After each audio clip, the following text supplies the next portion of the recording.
বাড়িতে যদি সামান্য পরিমাণে বেসন থাকে আর এই বেসন দিয়া মুসমুসা পাঁপড় বা বেসনের নিমকি কুয়া যায় এইটা বানায়া তোমরা অনেক দিন যাবত সংরক্ষণ করে খাওয়া পারবা। এইটা কমসে কম ১ থেকে ১.৫ মাস পর্যন্ত সংরক্ষণ করে খাওয়া যায়। আর এটা চার হাতে খাতি জাল জাল করে বানায়া খুবই স্বাদ লাগে। আর খুব সহজ পদ্ধতিতে এটা বানা যায়, মাত্র ৫ মিনিটের থেকে ৬ মিনিট সময় লাগে। তো চলো দেখে নাও আজকের ভিডিওটা আমি কিরম করে বানাইছি। আশা করছি সম্পূর্ণ ভিডিওটা তোমরা দেখবা। প্রথমে আমি একটা বাটি নিছি আর বাটির মধ্যে দিয়ে দিলাম ১ বাটি বেসন। আর বাটিটা বেশি বড় না, ছোট সাইজের বাটি। এই ১ বাটি বেসন দিয়ে আমি আজকে তং করে এই পাঁপড়টা বানায় দেখামু। তো প্রথমে বেসনটা নেওয়ার পরে দিয়ে দিলাম আমি পর্যাপ্ত পরিমাণে কালি জিরা, যাতে দাঁতের নিচে পড়লে সুন্দর একটা ঘ্রাণ আসে, তার জন্য দিয়ে দিলাম।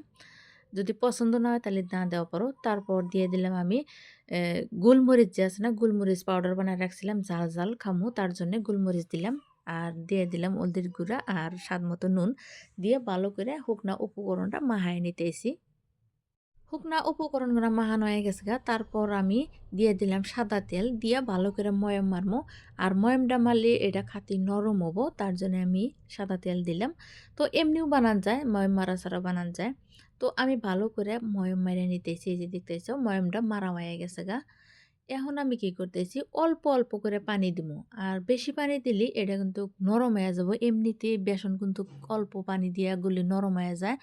সেটা খেয়াল রেখে এই আটাটা ভালো করে মারা নাকবো বেসনটা। তো অল্প অল্প করে পানি দিয়ে অনেকক্ষণ সময় নিয়ে আমি সুন্দর একটা রুটির মতন করে ডো বানা নিছি।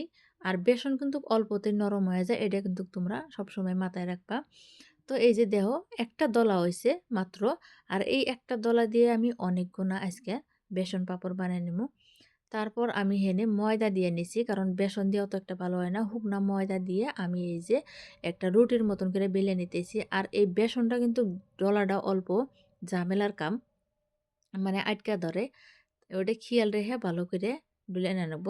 একটা চাকু নিছি, সুন্দর একটা রুটি হয়ে গেছে গা। চাকু নিয়ে আমার নিজের পছন্দ মতো আমি লম্বা লম্বা করে কেটে নিতেছি। তো তুঙ্গর যদি নিজের পছন্দ থাকে বা ভালো করে যদি শেপ দিবার চাও তাহলে নিজের পছন্দ মতো দিয়ে নিবে। আমি আমার পছন্দ মতো দিয়ে নিতেছি। প্রথমে আমি লম্বা লম্বা করে কেটে তারপর এই যে পাতল করে কেটে দিলাম। মানে ছোট বড় যাই হোক আমি এবার করে দিতেছি, কারণ সহজ করে নিলাম তার জন্যে। আর এটার তোলাটা অল্প কষ্টর কাম, মানে আটকে ধরছে এই হিসাবে। আবারও কিছু এই যে লম্বা লম্বা করে কেটে নিছি, ওইটা তোমরা দেখাইলাম। মানে আমি ২ এর থেকে ৩ প্রকারের করে নিয়েছি, মানে ডিজাইন দিয়ে নিছি। সব লম্বাই দিছি, কিন্তু ২ থেকে ৩ প্রকার, মানে কেউ লম্বা, কেউ খাটো, কেউ মিডিয়াম, এরকম করে নিয়ে নিছি। তো সবগুলাই বানানো হয়ে গেছে, একটা প্লেটের মধ্যে নিয়ে নিলাম। এখন এটাকে ভাজার পালা। আমি তেলটা মিডিয়াম হিট রাখছিলাম, তেল দেওয়ার হাতে হাতে এই যে ফুলে উঠতেছে, তোমরা দেখতেছাও। মানে এটা এক প্রকারের পাঁপড়। আমরা যে বাজার থেকে পাঁপড় কিনে খাই ওটা এক ধরনের, আর এটা এক ধরনের। তো এটা ভাজতে বেশি টাইম লাগে না, অল্প টাইমে হয়ে যায়। তো বন্ধুরা আর একটা কথা কই, তোমরা যদি আমার এই রেসিপিটা ইউটিউবে থেকে দেখে থাকো তাহলে একটা সাবস্ক্রাইব করে দিও, আর যদি ফেসবুকে থেকে দেখে থাকো একটা ফলো করে দিও। তো এই যে কথা কতি কতি কিন্তু ভাজা হয়ে গেছে গা, এটা ভাজতে একদমই টাইম লাগে না, অল্প সময়ের মধ্যে ভাজা হয়ে যায়। আমি তেল গোনা ঝরাই নিতেছি, নেওয়ার পর একটা ঝুড়ির মধ্যে নিচে যে দেখো অনেক গোনা হয়ে গেছে। আমি কিন্তু এক বাটি দিয়েই বানাইছি, অনেক গোনা হয়ে গেছে। তোমরা যদি এই পাঁপড়টা আরও পাতলা করবার চাও তাহলে কিন্তু আরও বেশি হবো, আর খাতে কিন্তু ভালো লাগবো। তো আমি যেটুকু চেষ্টা করে মোটা পাতলা বানাইছি ঠিক ওইটুকুই আছে।